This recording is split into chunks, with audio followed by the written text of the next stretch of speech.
Hemen yürümem lazım.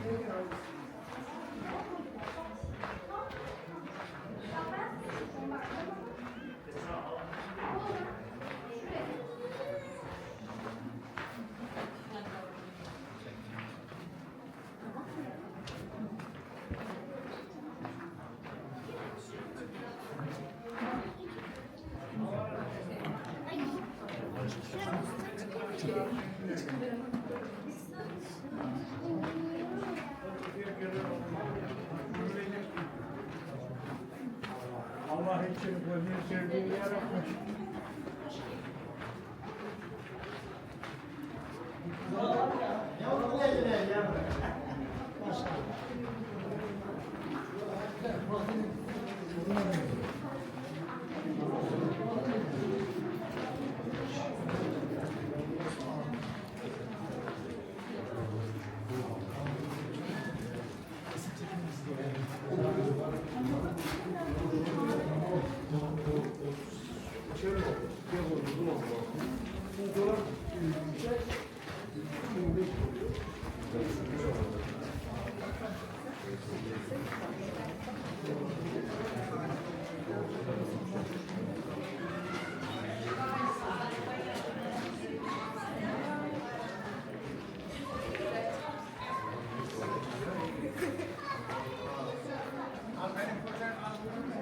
Tamam, sağ olun.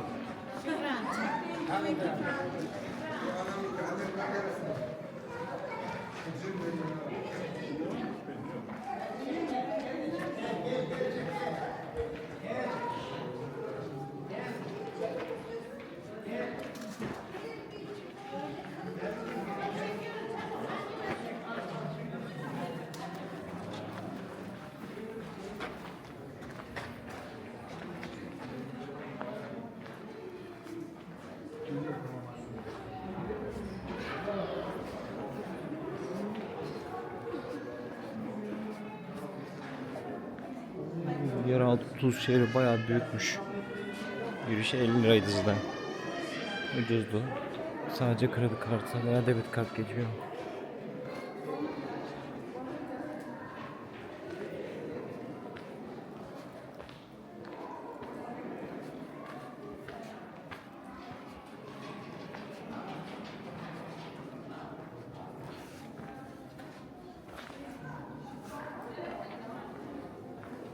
Çok serin içerisi ya.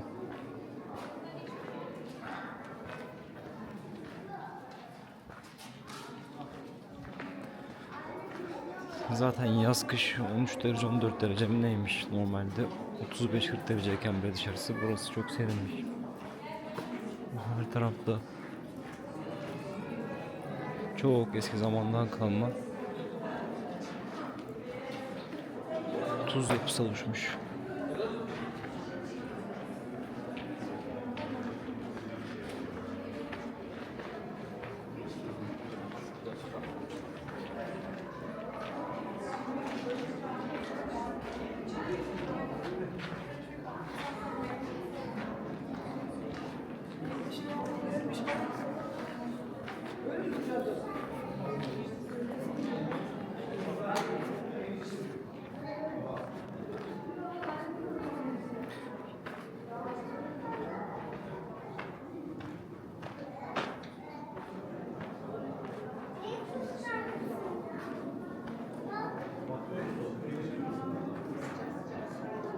Zaten Hititler zamanında tuz çıkartılmış burada.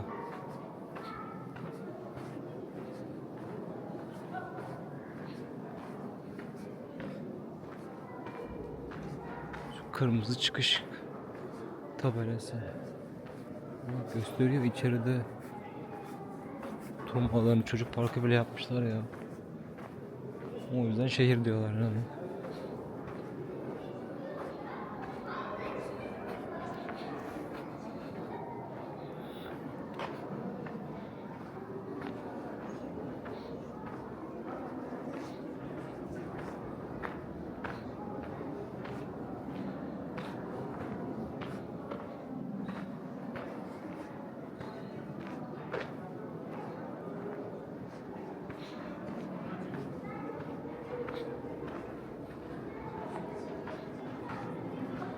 Eski Türk heykelleri niye koymuşlar? Tuz Fest varmış çünkü. İlginç.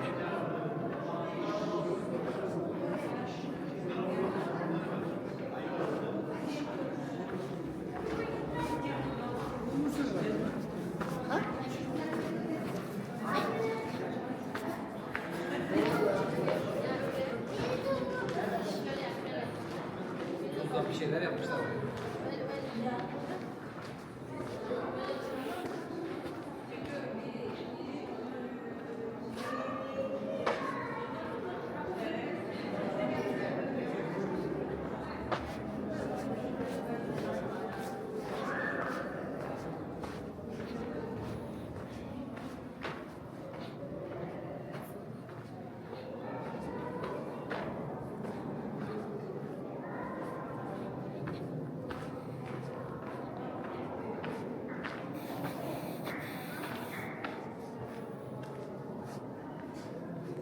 Tuz kafe de yapmışlar.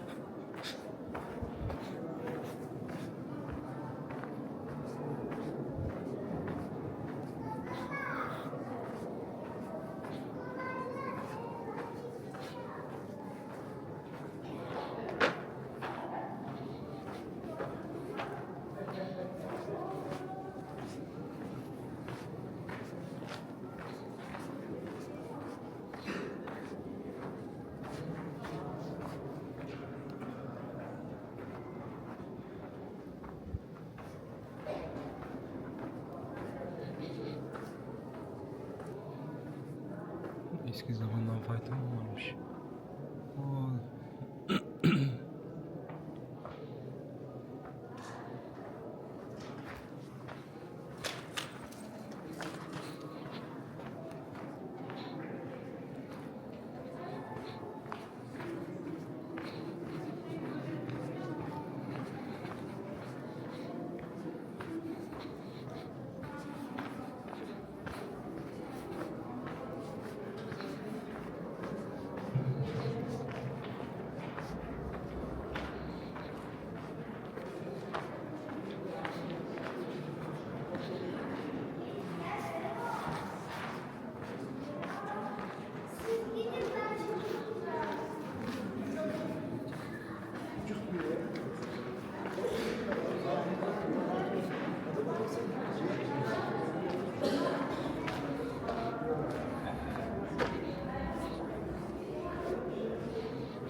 sağlık alanı bu alanda konaklamak ücretlidir yazıyor.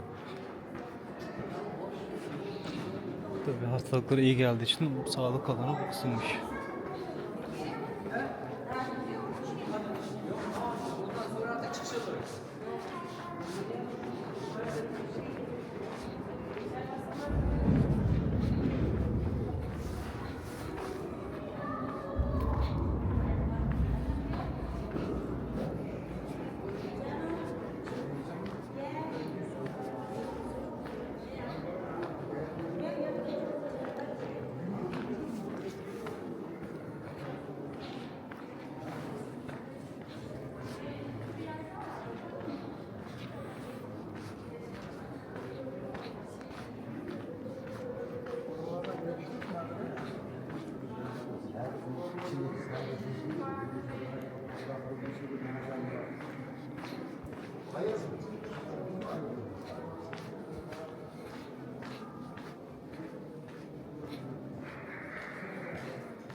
Burası da çıkışa giden yol. Genel olarak bu şekilde. İlginç, serin, sağlıklı bir alan.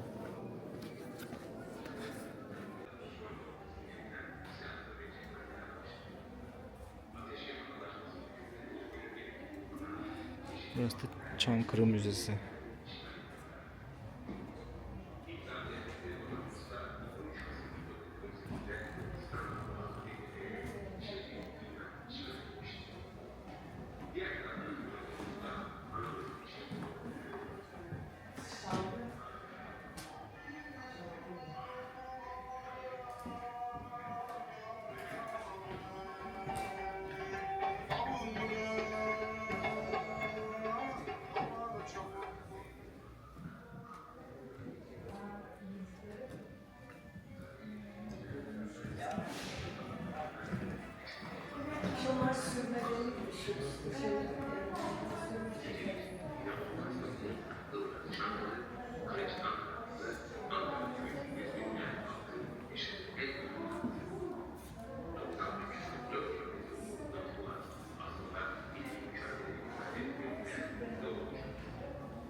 Kocaman kırıcı. Değirmen şurada. Dövücü var. Ortasından.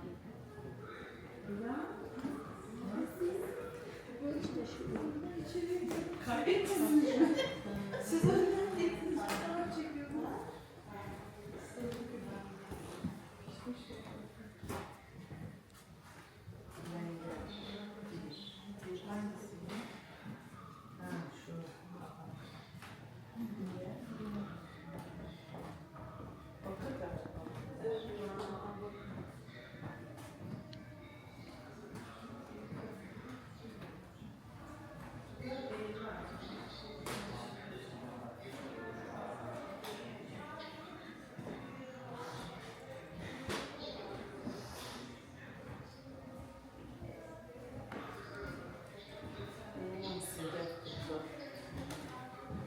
Sedef olmuş olan Sedef.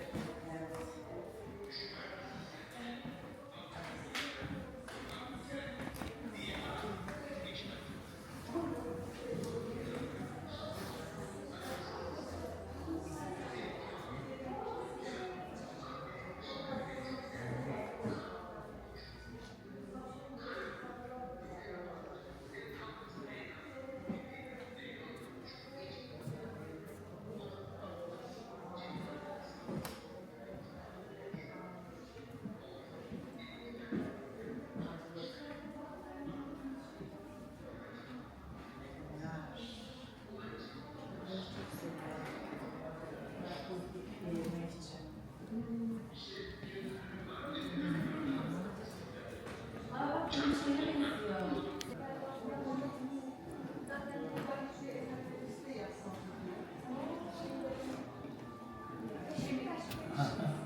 Yükseldi ya. Kaç katı? Kaç katı? Yani alacağımız bir para yok, bir şey yok. Yok, o 2 senelik, 3 senelik, 2 senelik bir neydi o?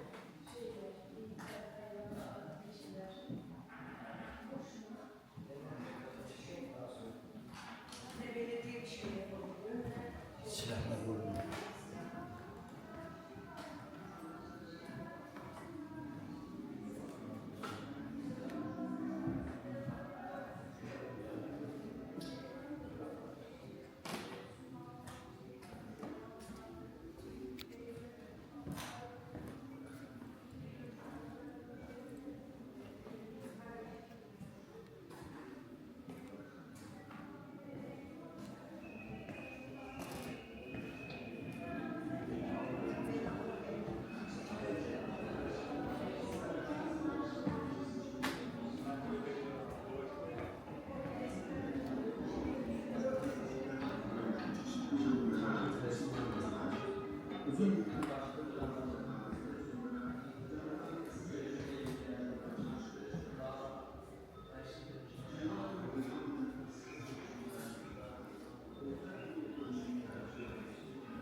İnandık vazosu.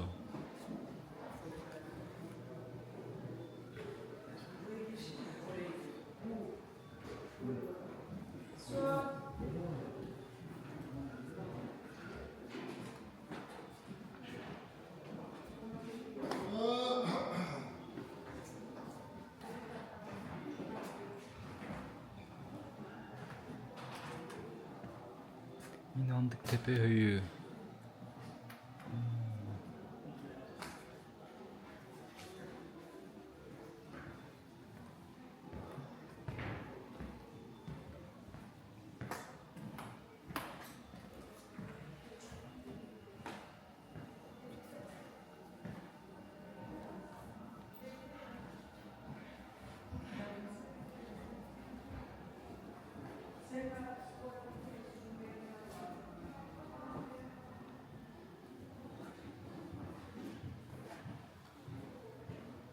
Ne kadar? 160.000 lira borcu çıkarmışlar. İşte o da daha faiz.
Çingene kızım şey değil mi? O ne oluyor? Çingene Medusa'ymış bu. Medusa'ymış.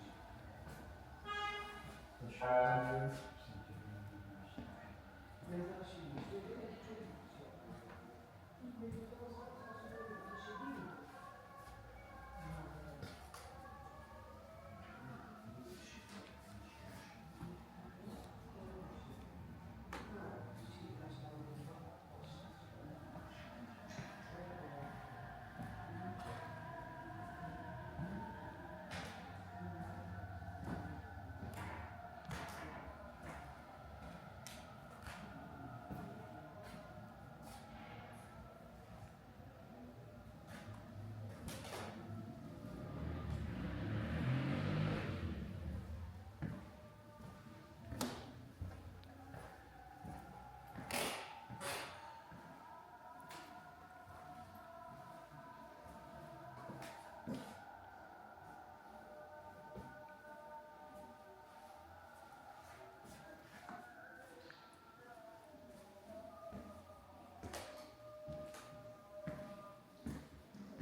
Burada bitiyor.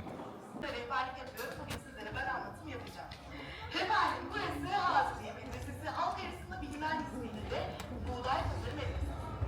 1875 Şahsar Mustafa Efendi'nin kurduğu Hazmiye Vakfı tarafından planlanmış. Tam 40 yıl burada kesintisiz bir eğitim verilmiş. Sakinlik Mustafa Kemal'in sayesinde Çanakkale'den bir çağrı gelene kadar. Vatandaşlarla görülen genç alimler kalemlerini bıraktılar ve gönüllü olarak cepheye gittiler. Çoğu geri dönmedi, ki zaten geri dönmekte hiç düşünmediler. Karavan yıllar geçti. Altın vaziyette kalan bu belediyesi, Çankırı Belediyesi, vakıflardan kiralayarak Erbil Odası'nı Çankırı kültürünü yansıtacak şekilde yeniden restore edildi. Elimi takip ederseniz en başında unutulmaya yüz tutmuş meslekler ve elanetleri. Niye Ağaç Arşı Boyma Odası, Tuzlu Arası'na gidemeyen için özel varış noktası. Merdivenlerden çıktık. En baş odaya geldik. Buğday Pazarı Medresesi, Çağrı Üniversitesi'nde üniversiteye geldik. Bu odamız sınıf olarak kullanılmış. Niye? Çünkü en büyük oda burasıymış. Fakat biz sınıf olarak değil de eski Çağrı'nın bir sohbet evi olarak tasarladık. Bir odamıza geldik Yaren odamız. Yaren hesapları toplandı. Çeşitli kararlar aldıkları bir meclis. Amaç iyi, doğru ve ahlaklı esnaf yetiştirmek. Bu kurallara uymayanlardan içeri girdiğinizde yerde kırmızı bir minder göreceksiniz. O minderle yargılanıyor ve cezası kesiliyor. Cezası da şu: mahallesinden ihtiyaç sahibi 3 aylık kış boyunca yiyecek ve edecek yardımları karşılanması. Nefsine ayakları altına alınması için de özellikle kendini götürmesi isteniyor. Yani o dönemde böyle sistem varmış. Diğer odamıza geldik. Bu saat sanatımızın yapıldığı oda, bu saat Osmanlıca ve Arapça güzel yazı bebeklerine geldik. Son 2 odamıza. Çağrı'nın geleneksel kıyafetleri sergilendiği odamız. İçeri girdik. Tam karşımızda görevinde kullanılan gelinlik, damatlık, genç kızların o dönemde giydikleri bingal. İçeri girdiniz. Sol duvara şöyle bir baktığınızda 2 tane yazma göreceksiniz. Biri karanfil oyun, mor yazma, diğeri ise acı biberli al yazma. Şimdi biliyoruz değil mi? Biliyorsunuz. Eskiden görücü usulü belirlenmiş ve kız 40 gün boyunca annesine yollanmazmış. Niye? Kendi annesinin kuzeyini kursun. 40 gün sonunda annesini götürmek üzere bir bohça. Eğer bohçanın en altına mor yazma koyduysam tamam, sıkıntı yok. Yani ben mutluyum. Ama al yazma, yani acı biberli koyduysam anacığım beni yer. Sen beni demek. Şimdi şöyle bir düşünüyoruz. Kız götürüyor bohçayı. Kız gittikten sonra anne açıyor. Bakın bir görüyor ki al yazma. Ne yapacak? Şimdi o dönemde boşanmak yok. Zaten kayınvalidesi kayınpederiyle oturuyor. Ama gördüğü yer gidiyor. Kızım, sen büyüklerine karşı saygıda kusur etme. Sabret, var itaatinde bulunuyor. Ama mor yazma gelene kadar bekliyor. Gelmediği takdirde anne baba sevgili. Ama diyelim bu senaryo gerçekleşmedi. Hani açtı bohçayı, bir baktım mor yazma. Ne yapıyorsunuz? Hemen o komşuyu topluyormuş. Hay Ayşe Hanım, bizim kızın bohçası geldi. Ama mor yazmayı gösterdi. Önce al yazma geldiyse daha gelmedi sürekli aydınlıyormuş. Ta ki mor yazma gelene kadar. Hiç gelmeyebilir mi? Hiç gelmeyebilir mi? Yani bunun bir garantisi yok. Ve geldik son odamıza, çelik odamız. Mideli parçasından neler yapılabilir? En büyük örneği oldu. İçeri girdiniz. Namaz ayakkabılarımızı, giydim ayakkabılarımızı, gelinlerin hamamlarda giydiklerinin alını ve çarıklarımızı görebilirsiniz. Yine. İçeri girdiniz. Sol tarafa şöyle bir baktığınızda bir pabuç göreceğiz. Ayakkabı. Pabucuna batırmak terimini duymuşuzdur değil mi? Normalde nasıl kullanıyoruz? Küçük kardeş olunca, küçük kardeş olunca büyük kardeş diyoruz ki senin pabucun da batıldı. Çünkü kardeşin geldi değil mi? Ne kadar güzel. Ama aslında zaten öyle değilmiş. Orayı bir ayakkabıcı olarak işleyebilirsin.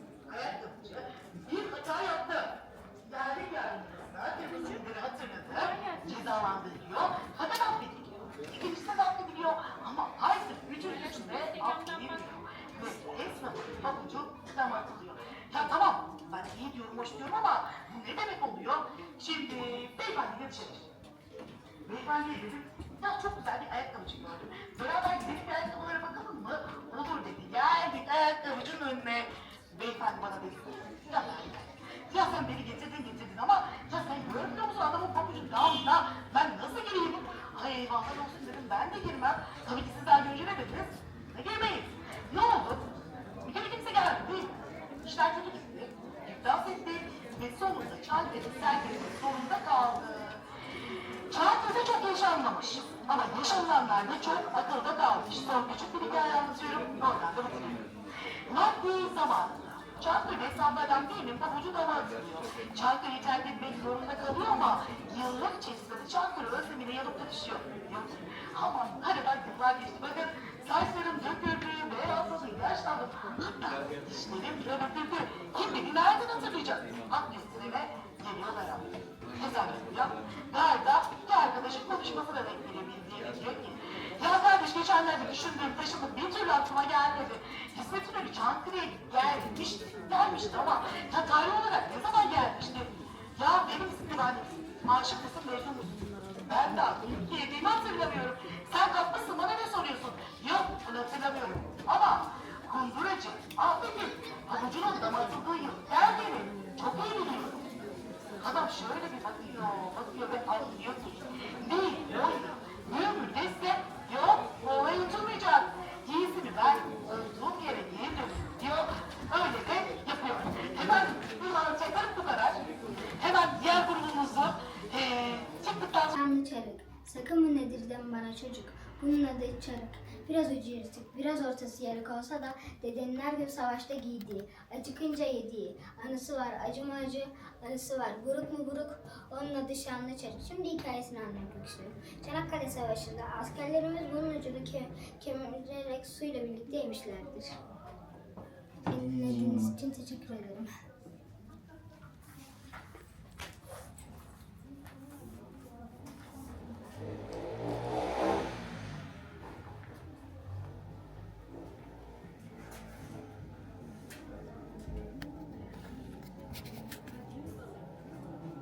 Şöyle çıkış yapıyor artık, değil mi? Evet.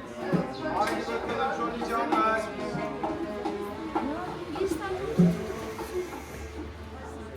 Yani dur onlar buraya giderken gel şuraya bir bakalım.